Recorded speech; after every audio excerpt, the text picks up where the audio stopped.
Praise the lord. దేవుని పరిశుద్ధ నామానికి మహిమ కలుగును గాక. ప్రతిరోజు ఈ అనుదిన మన్నా అనే కార్యక్రమాన్ని వీక్షిస్తున్న దేవుని బిడ్డలారా, మీ అందరికీ నా హృదయపూర్వకమైన వందనాలు తెలియజేస్తున్నాను. ఈరోజు దేవుడు మనకిచ్చిన మాటను మనం చదువుకుందాం. యెహెజ్కేలు గ్రంథం 37వ అధ్యాయం 11వ వాక్యాన్ని చదువుకుందాం. అప్పుడు ఆయన నాతో ఇట్లనెను, నరపుత్రుడా, ఈ ఎముకలు ఇశ్రాయేళ్లనందరినీ సూచించుచున్నవి. వారు, మన ఎముకలు ఎండిపోయెను, మన ఆశ విఫలమాయెను, మనము నాశనమైపోతిమి అని అనుకొనుచున్నారు. ఇక్కడ మనం గమనించినట్లయితే ఇశ్రాయేలు ప్రజలు వారి పరిస్థితిని గురించి వారు మాట్లాడుతున్నట్లుగా మనం చక్కగా గమనించగలం. ఇక్కడ ఇశ్రాయేళ్ల పరిస్థితి మనం గమనించినట్లయితే వారు బ్రతికే ఉన్నారు, కానీ వారు సమాధిలోకి వెళ్ళిపోయిన పరిస్థితులు మనకు కనబడుతున్నాయి. వారి ఆశలు విఫలమైపోయినట్లుగా, వారు ఎంత కష్టపడినా దాని ఫలితం చూడలేని పరిస్థితులు వారు ఎదుర్కొంటూ ఉన్నారు. నిజంగా వారు ఎంత భూమిని సేద్యపరిచినా దాని ఫలాలు అనుభవించలేని పరిస్థితి.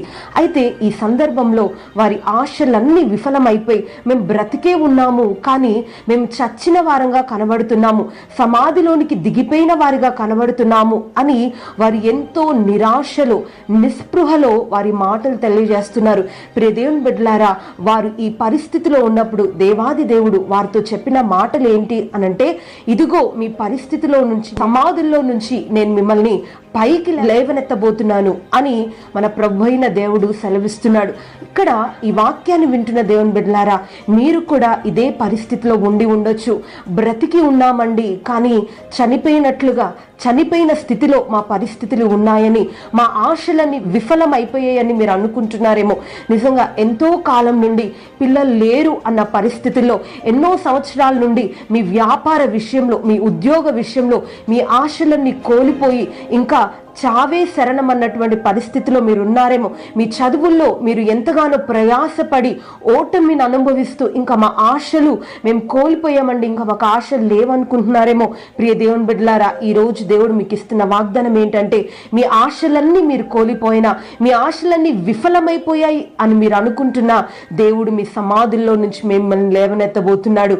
నిజంగా మీ పరిస్థితులన్నిటినీ దేవుడు చక్కపరిచి సమాధిలో నుండి సమభూమి కలిగిన ప్రదేశంలోనికి దేవుడు మిమ్మల్ని నడిపించబోతున్నాడు. ప్రియ దేవుని బిడ్డలారా, మీరు నమ్మినట్లయితే తప్పకుండా దేవుని కార్యాన్ని మీరు చూస్తారు. ఎందుకు అనంటే, మన దేవుడు భూమి ఆకాశాన్ని సృష్టించిన దేవుడు, ఆయనకు అసాధ్యమైంది ఏదీ కూడా లేదు అని ఆయన లేఖనాల్లో సెలవిస్తున్నారు.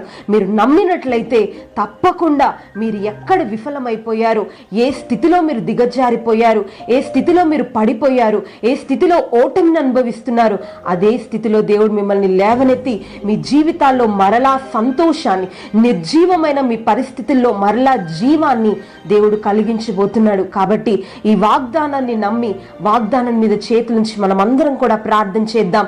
తప్పకుండా ఈ వాగ్దానాన్ని దేవుడు ఇశ్రాయేలు ప్రజల్లో మాత్రం కాదు, ఈ దినం వాగ్దానాన్ని వింటున్న మీ అందరి జీవితాల్లో ఈ వాగ్దానం దేవుడు స్థిరపరచాలని ఆశపడుతున్నాడు. ఈ వాగ్దానాన్ని అందరం కూడా మనం స్వీకరించి ఈ వాగ్దానాన్ని బట్టి దేవునికి ప్రార్థన చేసుకుందామండి. ప్రార్థన.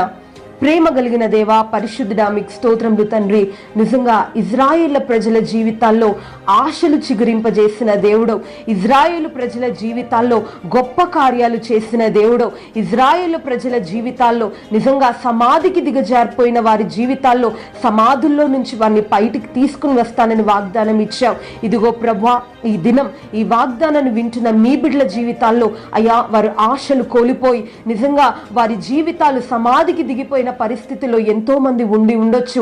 ప్రభా, వారి జీవితాలను మీరు లేవనెత్తుతారని, మరలా ఆశలు వారి జీవితాల్లో చిగురింపజేస్తానని వాగ్దానం ఇచ్చిన దేవా, వారి ప్రతి పరిస్థితిని మీరు చక్కపరిచి ఇదిగో అయ్యా, వారి ఆశలు కోల్పోయిన స్థితిలో నుంచి వారిని లేవనెత్తి వారి జీవితంలో సంతోషం, సమాధానం, ఆరోగ్యం, క్షేమం మీరు కలిగించమని కోరుతూ అయ్యా, మమ్మల్ని అందరినీ మీ చేతిలోకి సమర్పించుకుంటూ ఉదయకాల సమయంలో మమ్మల్ని వాక్యంతో తృప్తిపరచమని కోరుతూ నన్ను నేను తగ్గించుకుంటూ మీ ఘనమైన నామాన్ని హెచ్చిస్తూ నజరేయుడైన యేసయ్య పరిశుద్ధ నామంన ప్రార్థించి అడిగి వేడుకుంటున్నాను నా పరమ తండ్రి.